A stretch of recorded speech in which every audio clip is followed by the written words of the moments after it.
오늘 말씀의 제목은 불가해하신 하나님 앞에 선 교회라는 제목으로 말씀 나누기를 원합니다. 우리가 인생을 살면서 전혀 예상하지 못했던 일들 앞에서 많은 사람들이 좌절하거나 낭망을 합니다. 무엇 때문에 낭망하고 좌절하게 될까요? 오늘 본문에 등장하는 이 베드로는 놀랍게도 좌절하지 않습니다. 무엇 때문에 이가 좌절하지 않습니까? 이것이 오늘 말씀의 이제 주제인 것이죠. 내가 예상했던 인생, 내가 소망했던 가정의 모습, 또 내가 소망했던 교회의 모습들, 이런 것들이 사실은 우리의 현실 속에서는 그렇게 비춰지지 않는 것을 보게 됩니다. 그때 신자는 무엇을 어떻게 해야 하겠습니까? 이것이 오늘 본문에 나타난 우리의 그 반응이라는 것이죠. 그럼 이제 본문으로 들어가서 오늘 말씀을 보시면 예루살렘 교회가 두 가지의 큰 사건이 있었습니다. 우리가 아는 것처럼 교회가 성장해지고 잘 가다가 스데반 집사의 순교의 사건이 일어납니다. 그 순교의 사건으로 말미암아서 예루살렘 교회가 핍박이 시작됐고 성도들은 흩어져 버렸습니다. 겉으로 볼 때에 교회는 아주 침체되었고 교회는 무너져 내려가는 모습을 볼 수가 있다는 것이죠. 그때 사도들이 무엇을 했습니까? 우리가 계속 말씀을 읽어 오셔서 아는 것처럼 사도들이 목숨을 걸고 교회의 하나됨을 위해서 예루살렘에 남아 있었습니다. 그렇게 함으로 말미암아 교회의 그 연락책과 교회의 하나됨을 유지하려고 사도들이 예를 썼다는 것이죠. 그런데 이 예루살렘 교회에 전혀 예상치 못한 사건들이 일어납니다. 그 하나가 무엇이냐면 사마리아에서 예수 믿는 자들이 나타나기 시작했다는 것이죠. 말씀드린 것처럼 사마리아인들은 유대인들이 굉장히 증오하는 개처럼 여기는 자들입니다. 이방인보다 못한 자들, 도무지 그들에게 복음이 들어갈 수 없는 자들이라고 여겼는데 놀라운 것은 이 사마리아 땅에 세례자가 나타나고 사도들이 임했을 때에 성령의 역사하심을 자신들이 목도하게 된다는 것이죠.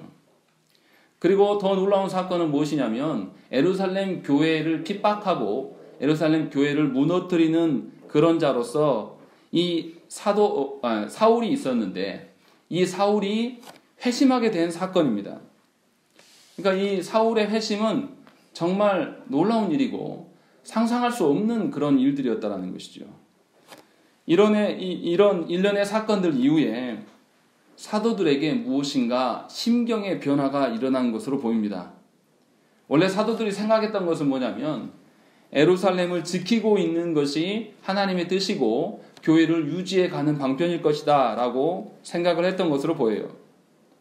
그런데 자신들이 예상치 못한 일들, 사마리아에게 복음이 전하가고 이 핍박의 주도자였던 사울이 회심하는 사건을 경험하면서 뭔가 하나님의 뜻하신 바들이 자신들의 예상치와는 다르게 전개되고 있음을 그들이 느꼈을 것입니다.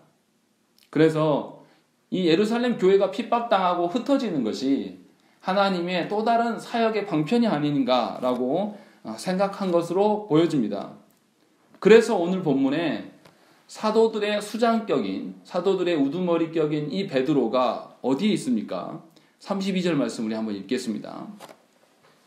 32절 읽습니다. 시작. 그때 베드로가 사방으로 두루 다니다가 루다에 사는 성도들에게도 내려갔더니 여기 보시면 베드로가 예루살렘에 있지 않고 루다에 있는 성도들에게 내려갔다라고 되어 있습니다. 그런데 그냥 내려간 것이 아니라 사방으로 두루 다니다가 내려갔다라고 되어 있는 것이죠. 그러니까 이 루다에만 거주한 것이 아니라 이 예루살렘 이외의 지역들을 돌아다니면서 계속 전도하면서 또 흩어져 있는 성도들을 돌아보기 위하여서 이 베드로 사도가 움직이고 있는 것을 알 수 있다는 것이죠.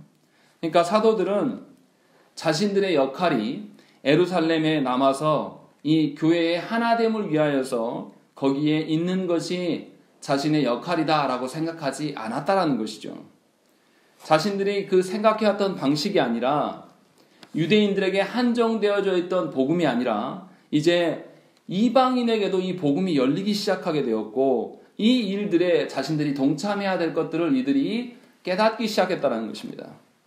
그래서 이들이 어떻게 했냐? 자신들의 의견과 하나님의 뜻이 충돌하게 될 때에 이들이 무엇을 선택했습니까? 자신들의 살아온 그 지식으로는, 자신들이 알고 있던 이해함으로는 도무지 이방인들에게 복음을 전할 수가 없을 텐데도 이들이 놀랍게도 자신의 그 뜻을 선택한 것이 아니라 하나님의 뜻을 선택하면서 하나님이 명하고자 하나님께서 기뻐하시는 자리가 어디인지를 이들이 찾고 나서고 있는 것을 우리가 볼 수 있다는 것입니다. 저와 여러분도 마찬가지예요. 신자된 우리들이 우리 인생에서 우리가 계산할 수 있고 우리가 짐작할 수 있는 일들이 일어날 때는 괜찮습니다. 그런데 우리의 인생에서 우리가 도무지 상상할 수 없는 일들이 일어나게 돼요. 그때 우리가 해야 될 것이 무엇입니까? 하나님의 뜻을 구하고 하나님의 뜻대로 우리가 있어야 될 곳에 있어야 된다는 것이죠. 하나님의 뜻을 선택하는 것이 신자의 합당한 반응이라는 것입니다.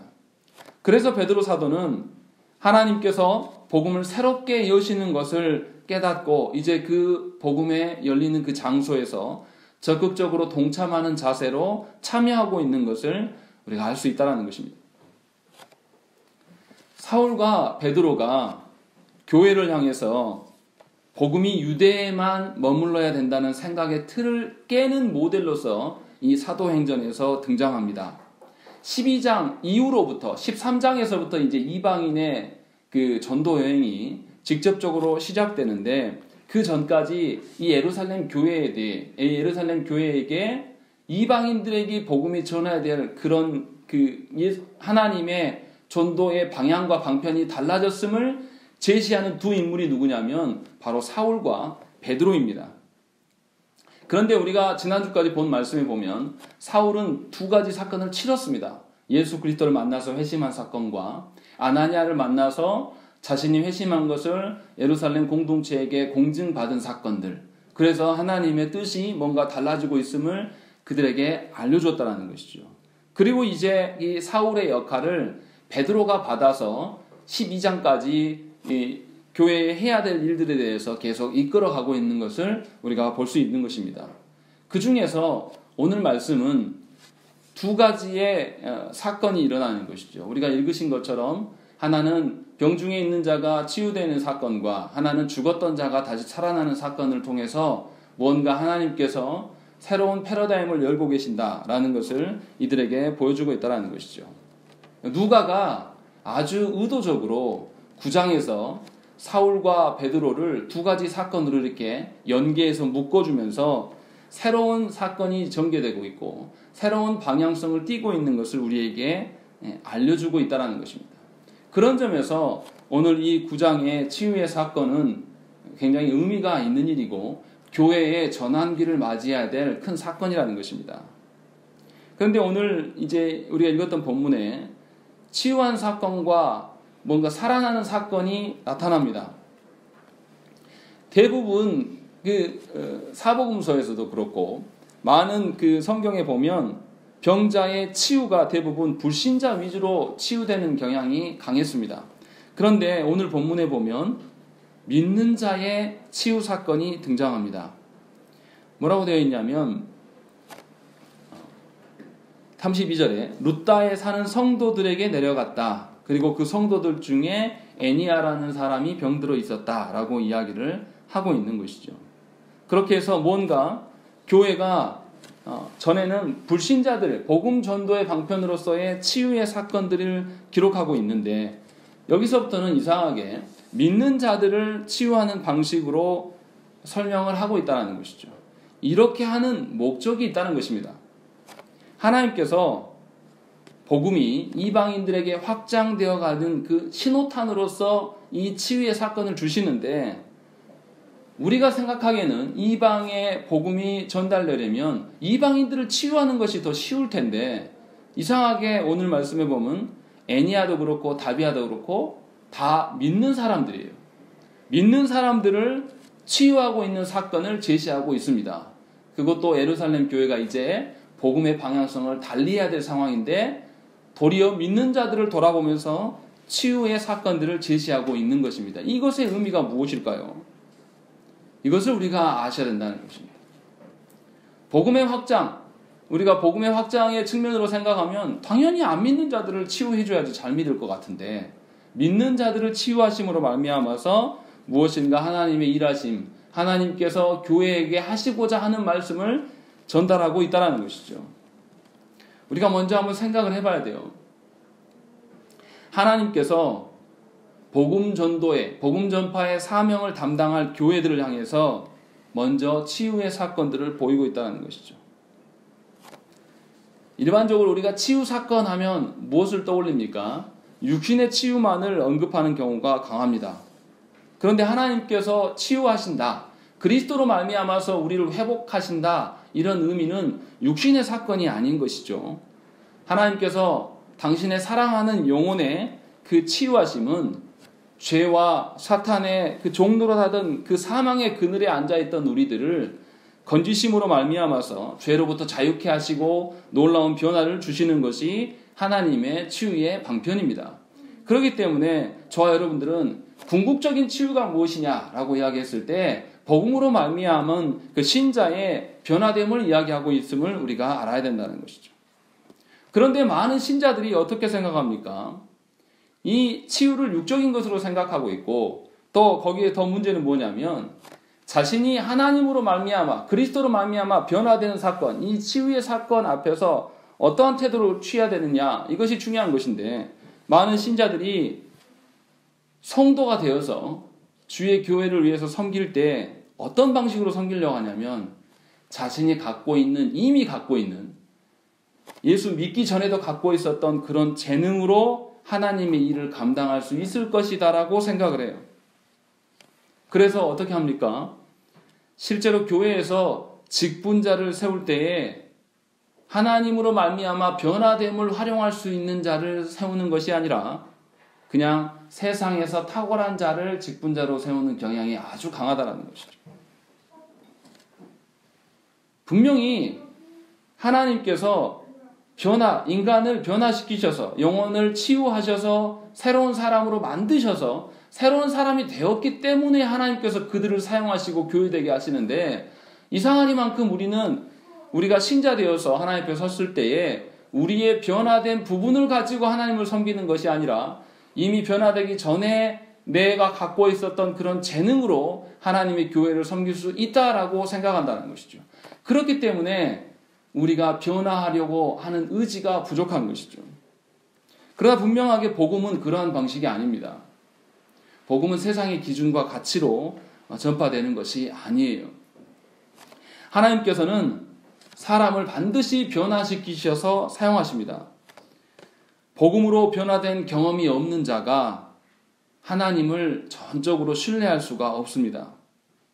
그렇기 때문에 하나님을 전적으로 신뢰할 수 없는 자는 복음 앞에 겸손한 자세를 취할 수가 없어요. 변화가 없는 신자는 자신의 경험한 바를 주장하고 자기의 말로 복음을 대체하려고 합니다. 그러나 모든 신자는 그리스도로 말미암아 변화됨을 반드시 경험했어야 하고, 또 현재적으로 경험되어지고 있어야 하고, 또 계속적으로 하나님께서 변화를 주실 것이라는 그 소망을 갖고 있어야 된다는 것이죠. 제가 여러분들에게 드리고 싶은 이야기는 뭐냐면, 하나님 앞에서 우리가 교회되고 가정을 이루어가는 데 있어서 그리스도로 말미암은 변화가 없고는 우리가 어떠한 것도 하나님의 일을 해나갈 수가 없다라는 것이죠.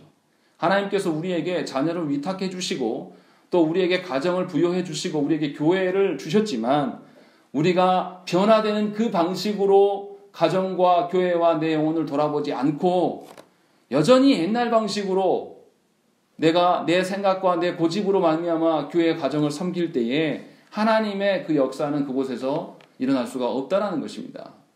그렇기 때문에 하나님께서 모든 그 일상의 모든 영역의 주권자 되심을 인정하는 자라면 우리가 복음 앞에 순종하고 내 자신이 변화되기를 위하여서 하나님께 구해야 되는 것이 너무나 당연한 것입니다. 이것이 지금 치유 사건이 처음으로 등장하는 이유가 바로 그러한 이유라는 것이죠.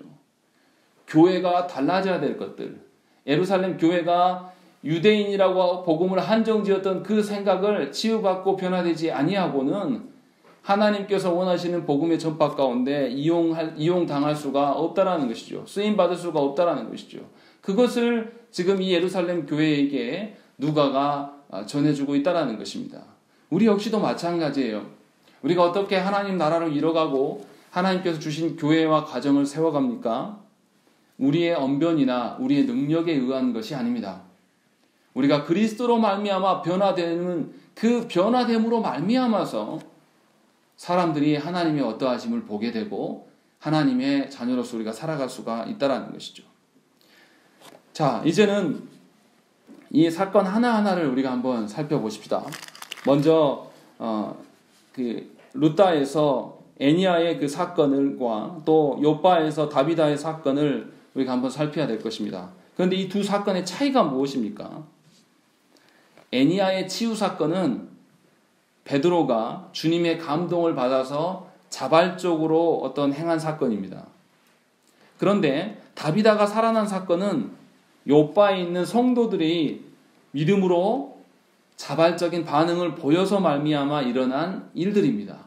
이것이 차이가 나요. 애니아는 베드로의 자발적인 어떤 생각과 행동으로 일어난 사건이고 욥바에 있는 것은 베드로가 아니라 욥바에 있는 성도들이 무엇인가 변화가 일어나서 그들이 이 베드로를 초청하고 있는 것을 우리가 알 수 있다는 것이죠. 무슨 말이냐면 다비다가 병들어 죽었을 때에 이 욥바에 있는 성도들이 그냥 장례를 치렀다라고 하면 다비다의 다시 살아남은 있지 않았을 것입니다. 분명히 무엇인가 이 욥바 공동체 안에 큰 변화가 있었다라는 것이죠. 그 변화가 무엇인지를 우리가 살펴야 되는 것입니다. 이 욥바에 있는 성도들이 이 다비다가 죽고 나자 어떻게 합니까? 이 다비다를 씻어서 어떻게 하죠? 그 시신을 다락에 뉘어놓습니다. 그리고 장례를 치르지 않아요. 그리고 어떻게 하냐면 자신들의 동네에서 약 16km 떨어진 이 루다에 사람을 보냅니다.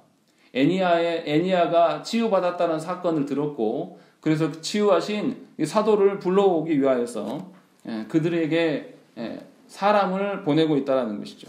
다시 말하면 욥바 공동체가 다비다의 죽음을 일상의 죽음으로 바라보지 않고 있다는 것입니다. 놀라운 태도의 변화입니다.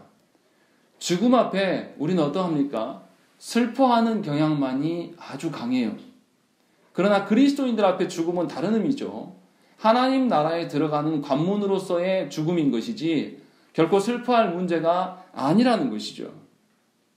제가 존경하는 한 교수님이 전에도 한번 말씀드린 것 같은데 장례 때 어떤 꽃도 하지 않고 어떤 그 자신의 영정사진도 세워놓지 않고 마지막에 말씀 한 구절만 딱 붙여놓고 장례 예배를 아주 간단하게 끝낸 것을 본 적이 있습니다. 살아생전에 그것을 요청하셨어요. 내 죽음 앞에 슬퍼하지 마라. 나는 하나님 나라 가는 것뿐이다. 내가 먼저 가는 것이지 어떤 화려한 그런 예식도 하지 말고 간략하게 예배함으로 유족들을 위로하고 기뻐함으로 끝내라 라고 해서 너무나 생소한 광경을 봤습니다. 아무도 슬퍼하지 않고 뭔가 그 허례허식도 없고 매우 간단한 그 장례식을 본 경험이 있습니다. 이처럼 하나님께서 우리에게 베풀어 주신 그 죽음을 물론 우리 죄로 말미암아 생겨난 죽음이지만 그것을 극복하시고 우리에게 새로운 죽음으로서 우리에게 부여하신 그 죽음을 경험한 자들은 분명히 죽음을 바라보는 시선이 달라질 수밖에 없다는 것입니다. 놀라운 것은 이 욥바 공동체 가운데 그러한 변화가 일어났다는 것이죠. 죽음의 권세마저도 이기신 그 그리스도를 그들이 깨닫고 알게 된 것입니다. 그래서 그리스도의 몸으로서 교회된 자신들에게도 죽음의 권세에 있어서 그 죽음의 권세에 사로잡혀서 묶여있을 이유가 없음을 그들이 깨달은 것입니다. 그래서 그들이 다비다의 죽음 앞에서 슬퍼하는 면도 있었지만 분명히 예수 그리스도를 붙잡고 의존하였기 때문에 죽음을 새로운 관점으로 바라보면서 죽음 가운데서도 소망의 눈을 들고 그들이 사도를 찾고 있음을 우리가 알 수 있다는 것이죠. 복음 앞에 신자의 변화가 바로 이와 같습니다. 그리스도를 만난 자들은 죽음의 환경 속에서도 소망을 볼 수가 있습니다. 승천하신 그리스도이시기에 나와 상관없는 그런 존재로 여기는 것이 아니라 내가 그리스도의 일체로 그리스도의 몸으로서 살아가기 때문에 나와 함께 하시는 분임을 늘 확인할 수 있는 자가 바로 그리스도인입니다. 하나님의 자녀로 살아가는 여러분들에게도 그리스도로 인한 소망이 반드시 있습니다. 문제는 우리가 그것을 인지하지 못한다라는 것이죠.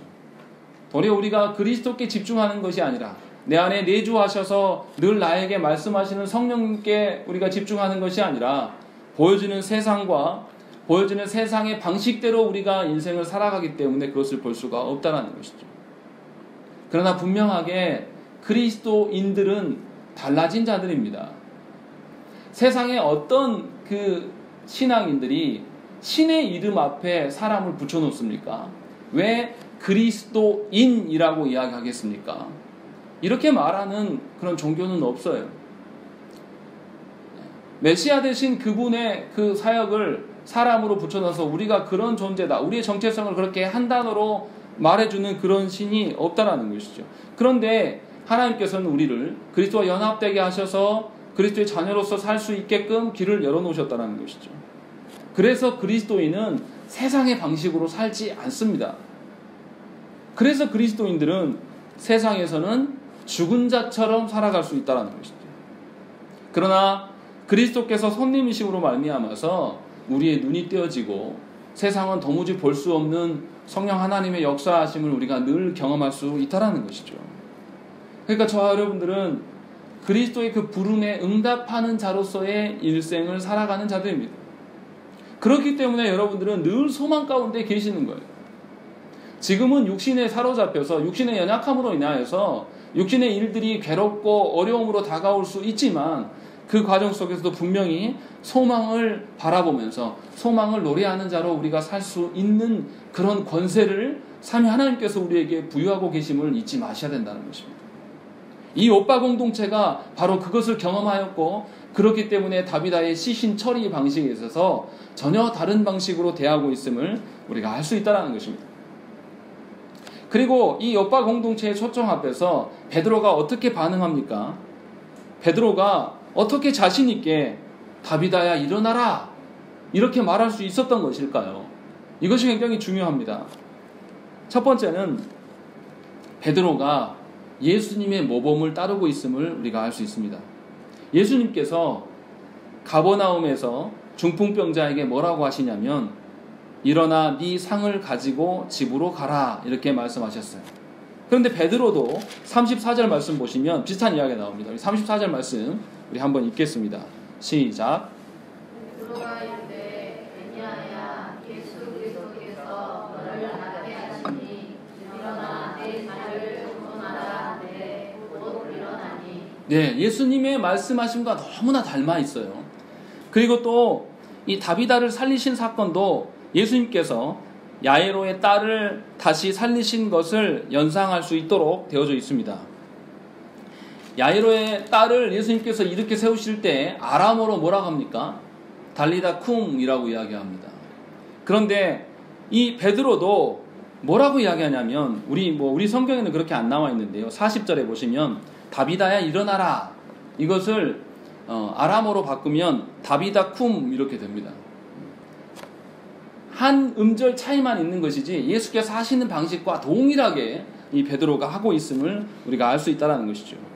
그러니까 베드로는 자신의 능력을 믿은 것도 아니고 베드로는 자신의 방식을 고집한 것도 아니고 자신이 목격한 예수 그리스도께서 하신 그대로 지금 하고 있는 것을 우리가 알 수 있다는 것이죠.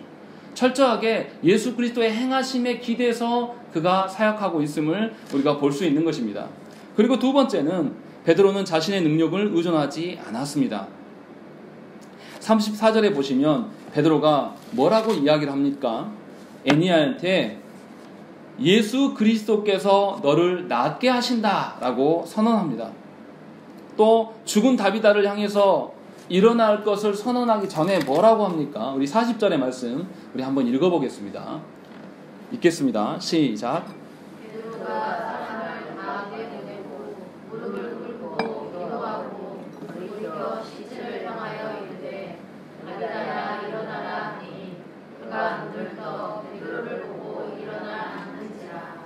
베드로가 뭐부터 하냐면 누워있는 시체를 향해 있지 않아요. 다 내보내고 시체를 등지고 앉아서 하나님께 기도 먼저 합니다. 기도해서 주님께서 이 다비다를 살리실 것인지 아닌지 묻고 난 다음에 하나님의 그 응답을 받은 이후에 시체를 향해서 돌려 앉고 난 다음에 그리스도의 뜻을 그대로 선언하는 것으로 그가 사역하고 있는 것을 우리가 알 수 있다는 것이죠. 그러니까 베드로 사도는 철저하게 자기 자신을 부인하고 예수 그리스도께 의존하면서 지금 당신의 사역을 감당해 나가고 있는 것을 우리가 볼 수 있습니다. 그렇게 함으로 말미암아서 애니야와 다비다 이 두 경우 모두 예수님의 그 구원하심이 어떠한 것을 다시 사람들에게 보여주고 있는 것입니다. 베드로는 병든 애니야나 죽은 다비다 모두에게 동일한 명령을 하고 있습니다.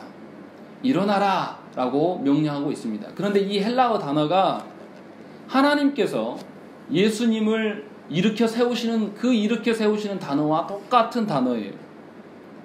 무슨 말씀이냐면 누가가 일부러 이 단어를 차용하면서 예수 그리스도께서 부활하심이 예수 그리스도만의 사건이 아니라 예수 그리스도의 몸된 우리들의 부활 사건을 예표하고 있는 것이다 라는 것을 간접적으로 드러내 보여주고 있는 것입니다.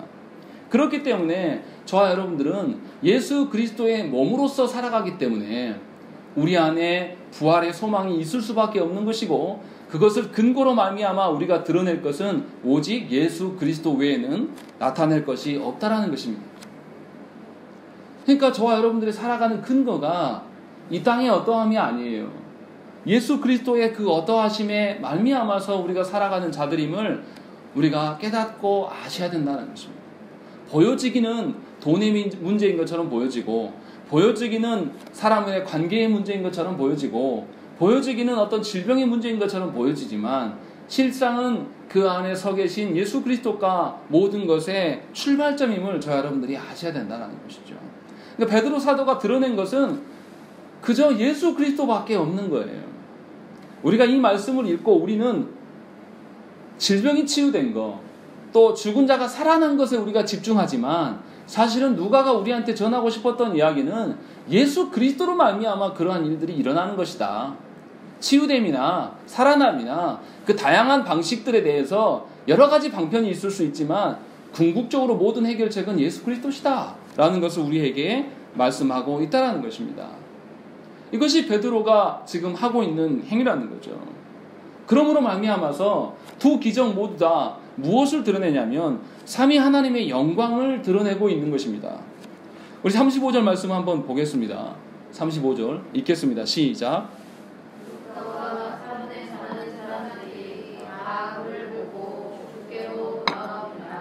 놀라운 것은 베드로를 붙잡고 우리를 고쳐주셔서 하지 않았다라는 것이죠.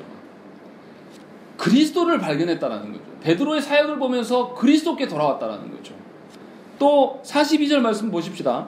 42절 시작.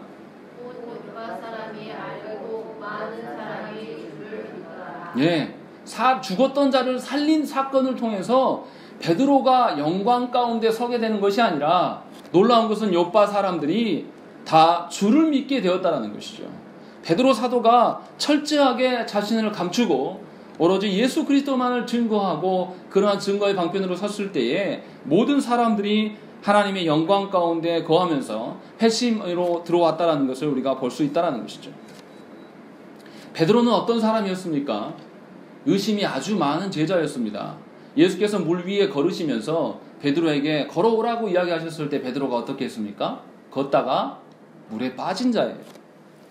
예수님을 눈앞에 두고도 그 예수님을 믿지 못해서 물속에 빠져들어간 자예요.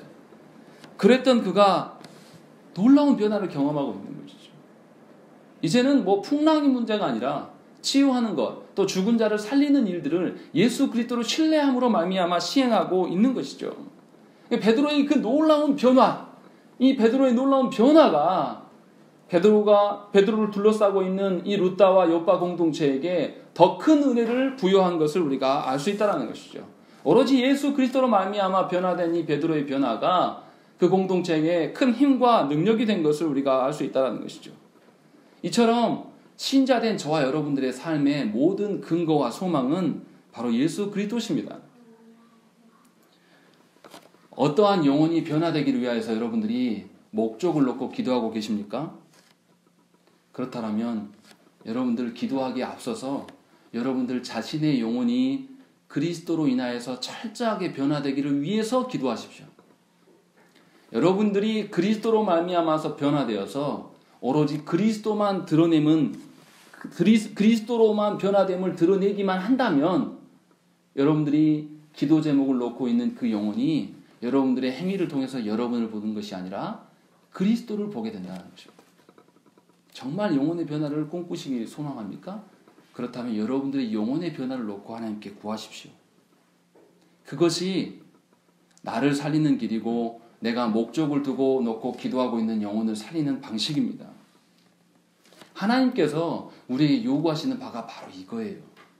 하나님께서 직분자로 또 우리의 교회의 헌신자로 우리를 부르신 것이 무엇보다 중요한 것은 뭐냐면 삼위 하나님으로 말미암아 내가 변화되는 거예요.